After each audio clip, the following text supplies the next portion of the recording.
Okay, hello everyone, and welcome back to a new episode of the Prog Nerd Reviews. It's been a very, very long time since I've done one of these. I've found very little motivation, but we have another guest on the channel, and you've been here before. Would you like to introduce yourself again? Sure, yes. So I go by Notes Reviews. I also review progressive rock, and yeah, I have my own little YouTube channel on under my own name of Notes Reviews. Yeah, and if you are not already subscribed, then please do. Great channel. Thanks. And plenty of collaborations, which have been very fun. So today we're going to be actually talking about an album that I hadn't listened to for about a year or so, and that is Black Clouds and Silver Linings by the modern progressive rock band Dream Theater, which you'll all probably be familiar with because they're very well known in the progressive rock community and probably just the general music community. And yeah, I guess we can start. I mean, I've got a lot of copies of this album. I've got it on CD and vinyl. What about you?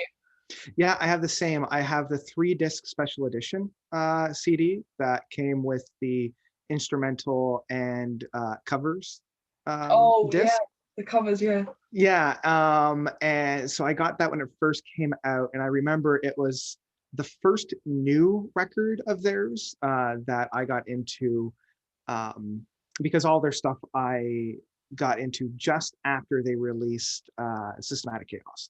So this was like the first new release outside of like discovering them.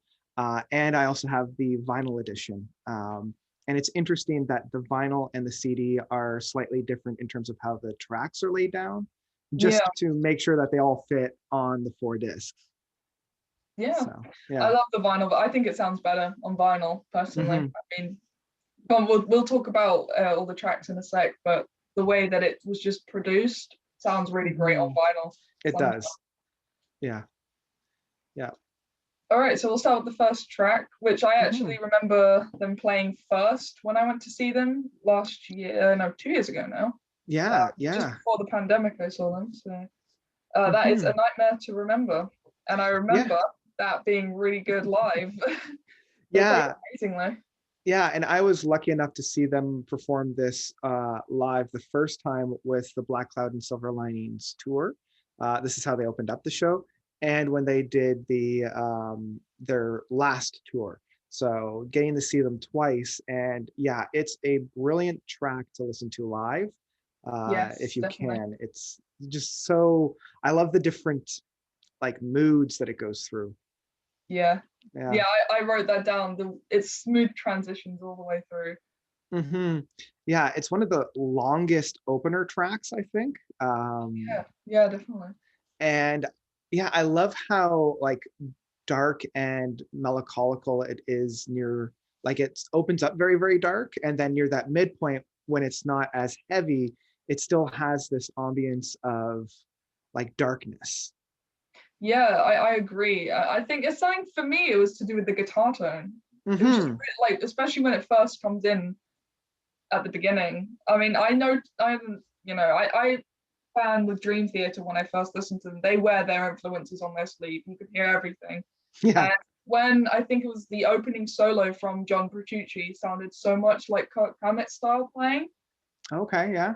I kind of got that because I'm a massive Metallica fan as well. So the similarities kind of crossed over, and I know that Dream Theater cite Metallica as a big influence as well. So yeah, possible influence there. Oh, for sure, yeah. And I know like another big influence, at least on this album and on this song, was like Opeth and like tuning down the guitars and more of like that black metal, death metal.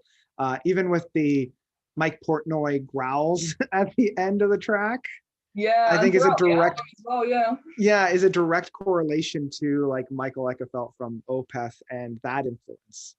I didn't pick up that one, but I definitely know what you mean now. Yeah, but yeah, I love that darker, more meaty approach. It's very prevalent throughout this track in particular.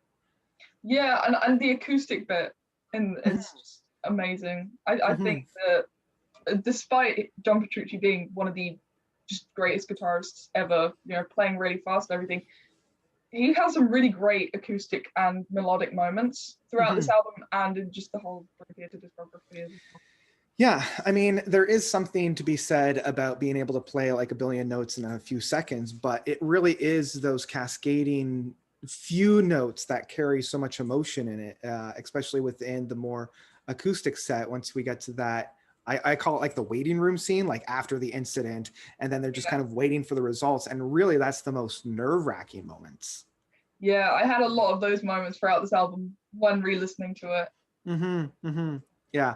Yeah, I love the opening, and I think it's a great way of opening up this whole album. Yeah, and one thing that I really noted, because I'm doing obviously music production at uni very soon, the production on this album is stunning. It's so good. Clear, it's amazing. One thing I will pick up on, I wish the bass was a little louder, because throughout the album, I'm like, where's John Mayer's bass? Like, where is it? I can't really hear it. It's kind of overshadowed a little bit. Yeah, and I feel like that's very prevalent. Like the last time I could really hear John was maybe like the Scenes from a Memory, but even then it's like not all that prominent, and I always felt like it was a choice to really drown it out in the mixing, which is a shame because John's brilliant on the bass. Oh yeah, one of my biggest influences, one of the best bassists ever. It's just such a shame. He's and I wish that they learned from, I don't want to call it a mistake, but this overstep on like albums going forward, because it's never really corrected. Yeah, I really just wish they would make it a bit more in the front. Because I mean, you have, with Octavarium, the beginning of Panic Attack with that really great bass intro. Oh, yeah. Something like that on this album would have been really great. That loudness.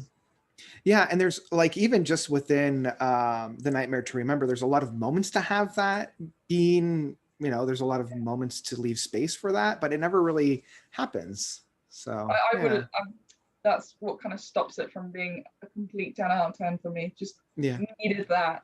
I would agree. Yeah, I would agree. Yeah. All right, so I guess that moves on to the next track, A Rite of Passage, which I've practiced so much. Intro guitar tone, so good. And I love that it's throughout the album as well. It's not just on one track. Yeah, I love the guitar solo near the mid to end point of this. I do feel like this is their leading single that they always like to do. Like I know that was Forsaken on the album previous, and they always kind of have these like Build Me Up, Tear Me Down kind of like big single tracks. And I probably like this one more so than a lot of the other ones, just because like it is a shorter track, but it does so much in that short amount of time, even within all the ebbs and flows. Yeah, and the harmonizing as well, the dual guitar moments, which were kind of Iron Maiden-esque. Yeah. I wrote down again that I wish I could hear the bass a bit more. And yeah. I noticed from these first couple of tracks, it's more metal orientated than progressive rock. In that way, like it's still got the drama of progressive rock, but it's just a bit more on the, we like Iron Maiden, Metallica, all that kind of stuff. Yeah. I mean, even with the like dun dun dun, boom, like that bigger sound, there's not a lot of like big sophistications or overlays or anything like that. Like the only thing for like the first track of Nightmare to Remember is like the length of it. Yeah. Being proggy, but like that's about it. Yeah. I mean, yeah, we can whack out an 8-minute track, but it's still more metal than prog. Exactly. Yeah. It's funny because I think that the later that you go into the album, the more proggy it gets. I agree. Yeah. It's not like that weird kind of thing. I don't know. But it was really good. That middle kind of bit, I kind of use this to describe like big songs, like as a sandwich or big, like albums. It's got the two like pieces of bread, which are the repetitive bits, and then that middle bit with the solos, a keyboard solo and everything. Which It's a little bit more proggy at that point with having a keyboard solo. Yeah, it's proggy when there's a keyboard solo. Yeah. Absolutely. And yeah, everything was smooth. The transitions are really great in this. Yeah. The only and it's less of a bad transition and just more of like a hiccup is when they go from that more noodly guitar solo back into the chorus work within that Rite of Passage, where it just kind of stops, and then they're like, okay, well, let's just pick up the Yeah, I know what you that mean. chorus again. It wasn't necessarily hand poorly. It's just I was hoping for a little bit more of a flow rather than a dead stop and a dead start again. Yeah, I know what you mean by that. Yeah, Definitely. yeah. Okay, and on to the next track. Yeah, are we going to the CD through going into Wither, or are we going to go on to the LP with the Shattered Fortress? Because depending on how you listen to it. I listened to it on my MP3 player, which just transitioned into Wither.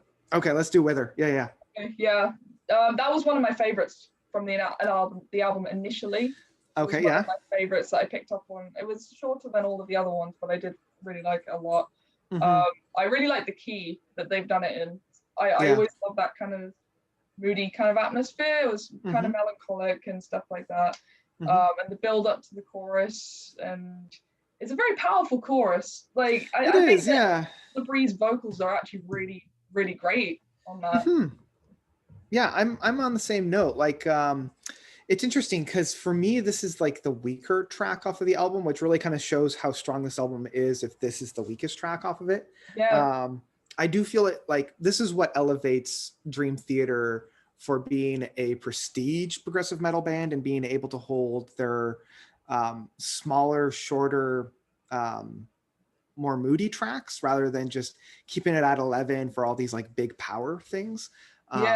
Being able to create these slower, more ballady pieces without being boring, I think is really a testament of their songwriting ship. Oh, absolutely. Yeah. I mean, I agree with you about it being the weakest track on the album, because although it was one of my favorites at the beginning, everything else just kind of, when I listened to it again, I was like, yeah, everything else is a little bit better than this one. It's a little bit better. And it's it's interesting. This track for me kind of foreshadowed Mike's leaving of the group. Because it does, especially if you watch like the music video, he spends more time with all of the other individuals that were on the tour, like the guest musicians and the opening acts, rather than with the band themselves, and everybody's kind of in their own little silo. I noticed that actually in the video. I think he go for it. I think he actually like mentioned that once or twice when about like leaving the band. He's like, you can actually see it within the track of Wither. But like now that he pointed it out, I was like, oh yeah, you can definitely see it then. Yeah, now that you point out, I can see it now. I was going to mention that the solo, I really loved that solo. It was very kind of, for me, when I listened to it again, it was like Queen meets Eddie Van Halen. For some reason, I had that kind of fusion. Because it kind of reminded me of the Bohemian Rhapsody solo, but it kind of had the speed of an Eddie Van Halen solo. I was going to say, it has the sound that Brian May from Queen, I think that's... it has that tone, that sound, just not harmonized. It's like the single tone, but in the expression of that Eddie Van Halen riffage. So I can definitely see that marriage between the two. Yeah, that was literally how I thought about it. Oh, now that you pointed it out, I can't not hear it. All right. Next track. I've got here the Shattered Fortress for the next track. Yep. I loved this one. When I re-listened to it, I thought, I've kind of slept on this one a little bit. This one holds a really special place for me because it's the ending piece of the AA suite that Mike Portnoy was writing. That started with the Shattered Fortress on 6 Degrees of Inner Turbulence, and then one song on each of the subsequent albums until this one, to create this like 5 or 6 songs. And I love that this track pulls influences from each of those songs to create kind of the final send-off of it, like the final 3 steps of the 12-step program for AA. And it's such a beautiful send-off. That is amazing, actually. That's really well thought out, actually. I think they took inspiration from like Rush's Fear, like the 3 or 4 tracks that Rush did for the Fears, where they had like 3 tracks or 4 tracks, because I think there was a 4th one later on, but kind of like giddily writing about his coming to terms, I think, of his mother in the concentration camps. Yeah. Could be wrong about that. Anyway, I think they pulled inspiration from that and then put it onto this. And I love this track, and I love all the AA Suite tracks, but I really love this one in tying everything together. And it was interesting when I first heard this back in 2009. My favorite moment on this album was when they reintroduced the Root of All Evil from Octavarium, like that. And it builds right into that, and then we get John Petrucci's guitar solo, and I'm like, it's a shame that the best moment on this album is a callback to Octavarium. Yeah, I mean, that was one of my favorite. I think that was my favorite Dream Theater album for ages. Yeah. I mean, it's still like it wavers between this one or Octavarium and Seems, but yeah, like it blew me away, and I loved how they were able to orchestrate this track. Yeah, and it was just really beautifully put together, and everything was smooth, like the tempo changes and all that kind of stuff, and the vocal effects. Yeah, like the beginning bit, the weird kind of thing they added to the voice, that was really kind of cool. And it just sounded really big. It was a very big sounding track. I think the whole album, for me, is just very grand sounding. Yeah. I guess that's what makes it, even though the front few tracks are more metal orientated, it's still kind of got the, as I said before, the big dramaticness of a prog album. Yes, yeah, and like this is one of the bigger proggy suites. I mean, taking influence from tracks that came from all their albums beforehand, starting from 6 Degrees. It's the epitome of prog at this point, and it's like what 13-14 minutes long. And it really shows the construction of their songwriting ship, that they're able to take all these different pieces from all these albums that are spanning almost 10 years, and it all sounds very linear, like it all sounds very cohesive. It just all worked. It just I 100% agree with that. Again, another kind of cool keyboard sound, keyboard solo, great keyboard solo, and obviously guitar solo. And I found myself headbanging to this one a lot. This was very much like a in the moment kind of song for me. Yep. And I just love the final words of, I'm responsible for anyone, anywhere who reaches out for help. I want my hand to be there. I'm like, that's such a nice sentiment to kind of end it all off with. Beautiful. Yeah, that's amazing. Yeah.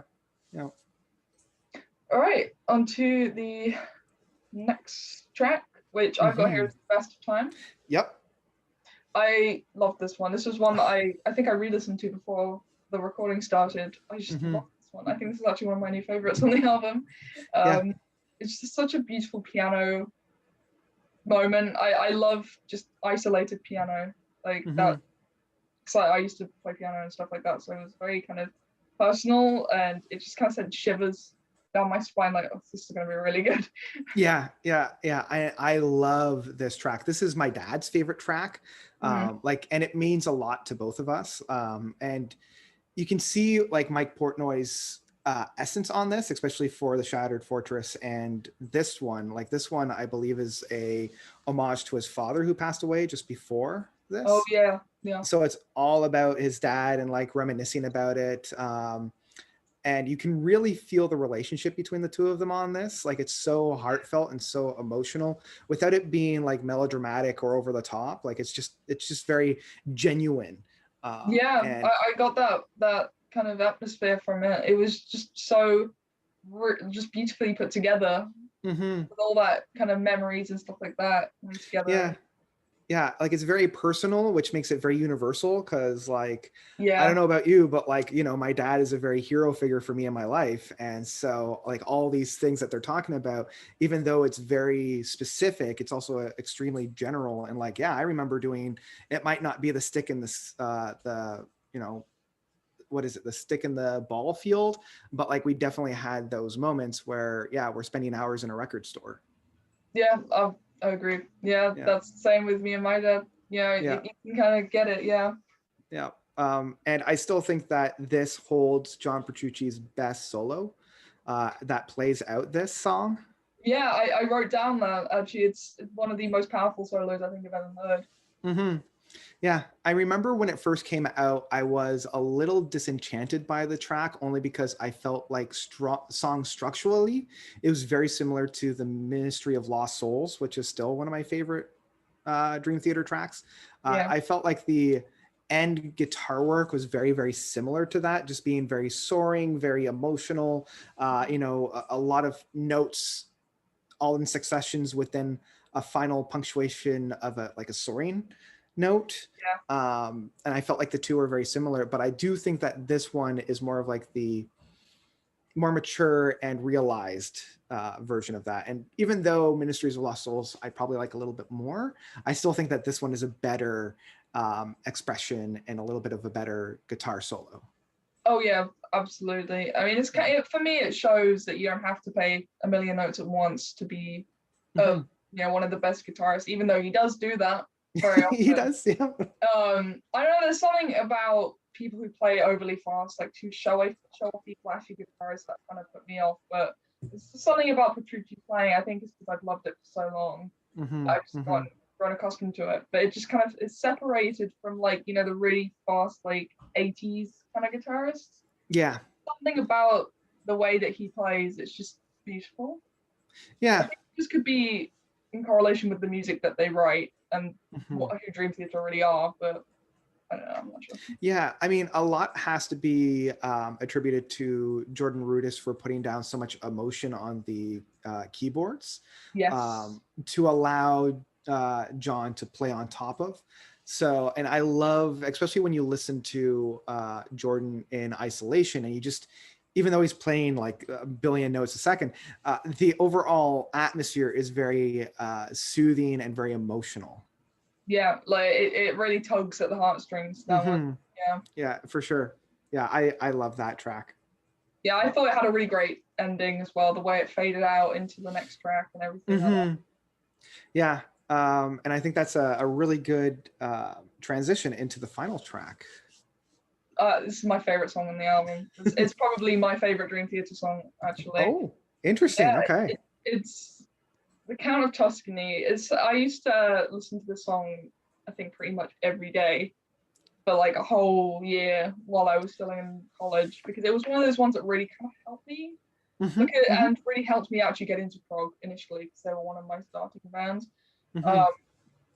That ending, I think it's like from the mid to the end, the kind of ambient-ish section onwards into the end, always got me and got me through a lot of things, and the whole story behind the song, the lyrics and everything, and the way it all just kind of pieces together. Yeah. It's just, you can't get much better. No, I love this track, and I know a lot of people find that the story is overly cheesy, and there are certain aspects of it that are kind of repetitive, but I still love this track. I think it's one of their best epics. Yes, definitely.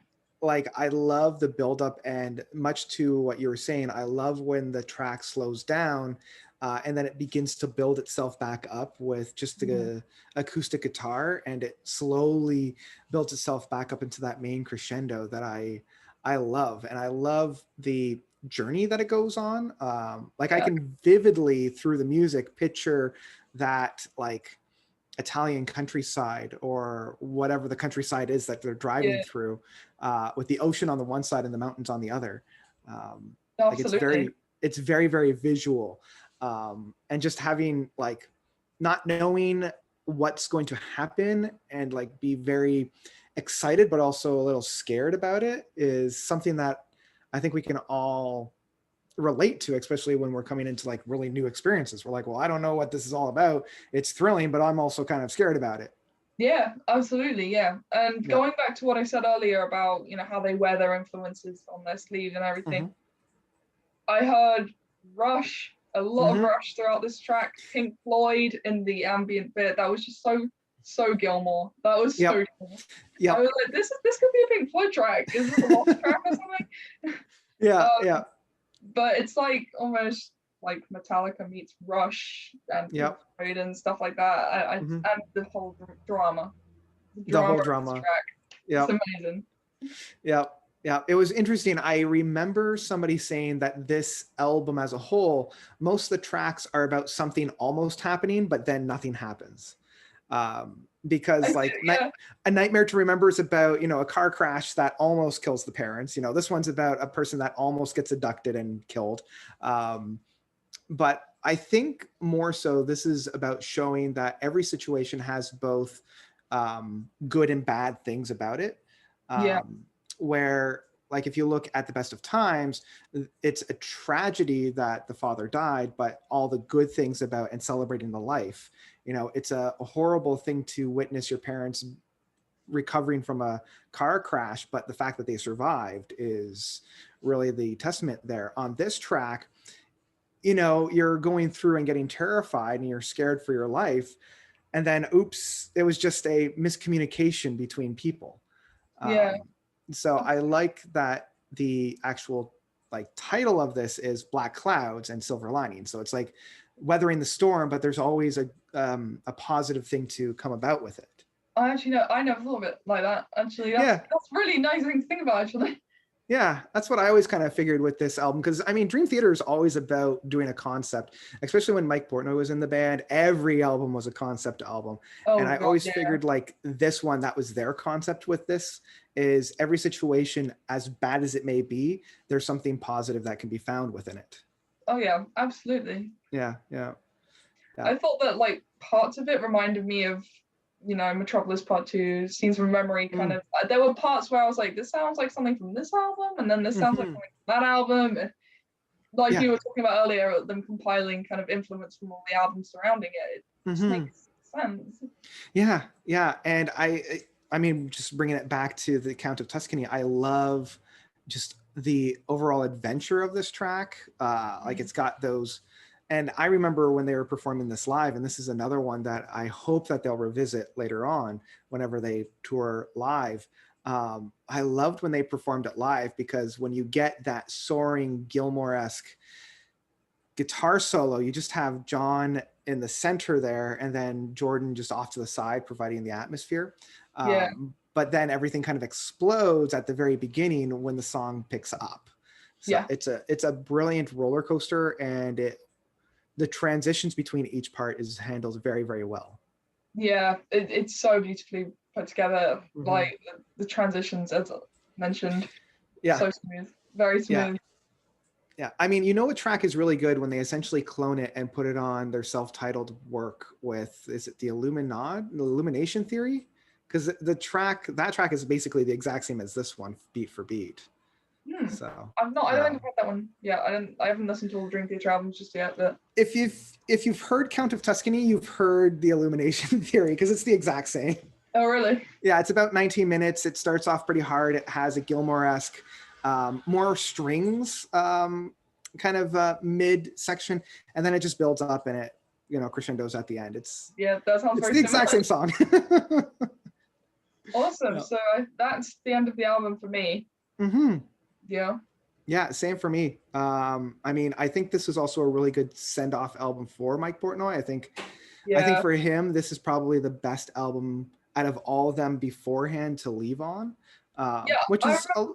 Oh, yeah. sorry. No, go for it. Go for it. I just remember when I was listening to it, and then when I found out that was the last album that he featured on, it was just such a. It just worked. Like Hmm. I've done this amazing masterpiece. Now Yeah. I'm off to make more.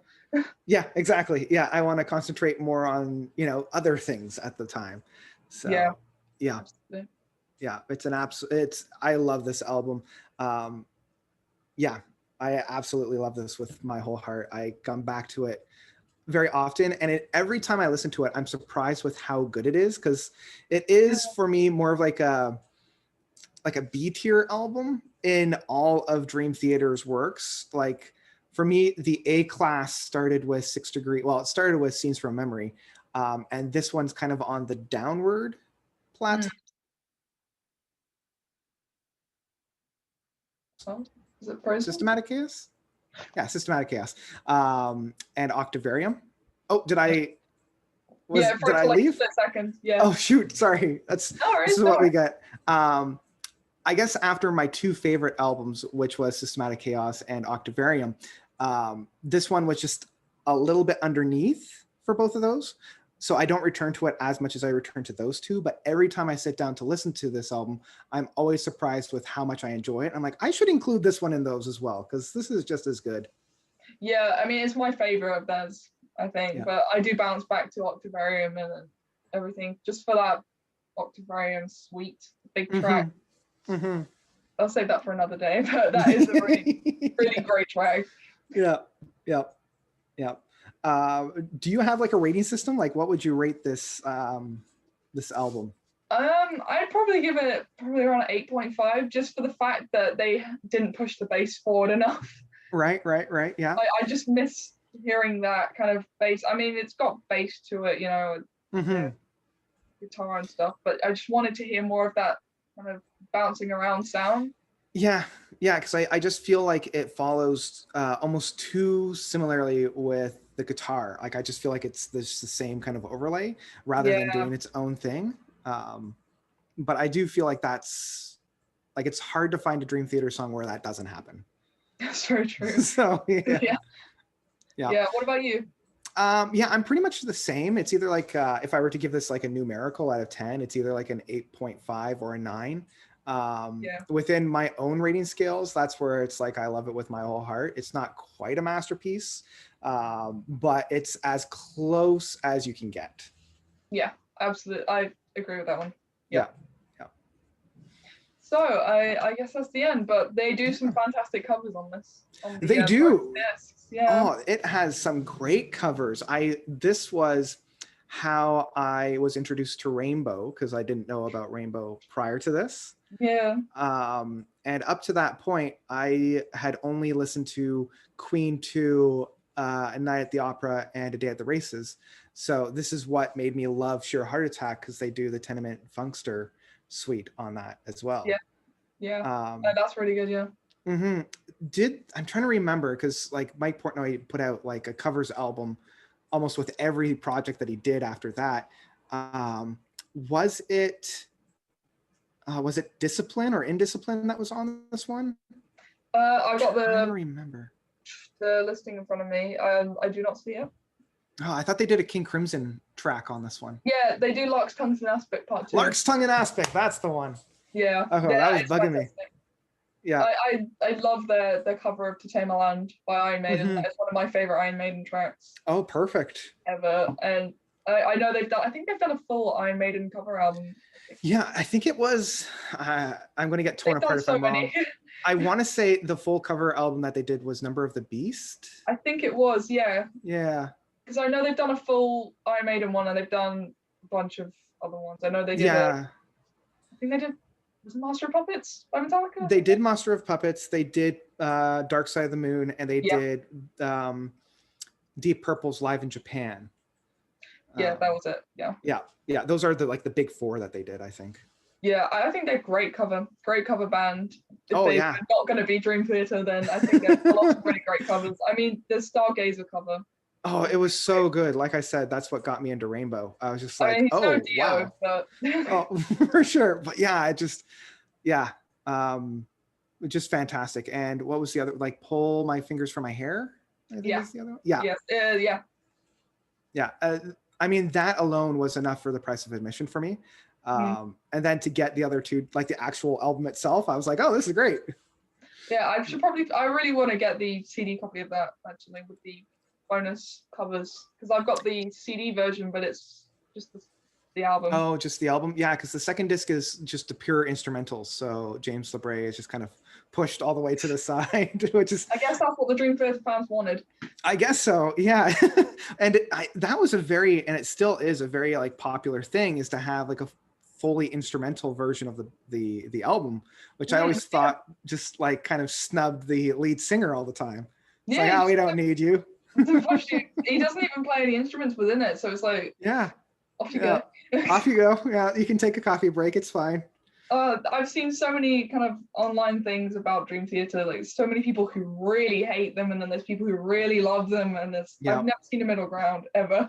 Yeah, it's like that's so prevalent, especially in the metal scene and the progressive metal scene. There's like people that love them and people that hate them, and there's like very little crosstalk. And the people that hate them really hate them. Really hate them. Yeah, it's I like mean, they are the worst. some of the things I've seen on like comments on like Dream Theater songs, it's like, whoa, what, Yeah, like how do you end it's up like that angry? right. Like it's just a song. Don't worry about it. You I mean, don't have to listen to it. I've had comments on my videos, some of them where I've talked about Dream Theater, and people have been like, "You like Dream Theater? What the? You're fake fan? Like, what are you Yeah. doing?" It's like I can like what I want. Leave me alone. Come on, Like, jeez. if you want to admit it or not, they are technically a progressive band. Mhm. Yeah, they even qualify themselves as being like a progressive metal band. Like Exactly. they and Symphony X were really the pioneers outside of like Fates Warming and Queensryche in the 80s. So like Yeah, they helped spawn all of those like progressive metal bands of today. So absolutely. yeah, Yeah. I mean, they're kind of important. they're a little important. Whether or not you like them, they're kind of important. I mean, they are some of the best musicians ever. Yep. Oh boy. Yeah, that was funny. So I guess that's the end of the video. So let me know what you guys think of this album. Do you like it? Do you not? Are you gonna leave a massive Dream Theater hate comment? Then go ahead, I guess. Thank you again for joining me on the channel. It's always great fun. Oh, I have a blast every single time. Yeah, I think the last one we did was Lamb Lies Down on Broadway. So if you haven't seen that yet, then you can go check it out. It's on my playlist of Prog Nerd Reviews. If you can find it, it's on my channel. And yeah, see you guys soon for another episode on Friday. So anything new with your channel at the moment that we can be expecting? I just recorded my next How to Get Into, which I hope to release either tomorrow if this is coming out on Thursday, so for Friday, or early next week. So it's a retro prog band that I love, but I also, let's say their catalog is very hit and miss. So yeah, I'm looking forward to that one. It's my little teaser for that. Lovely. Yeah. So we'll see you then. Bye-bye. Bye. Make sure you subscribe. And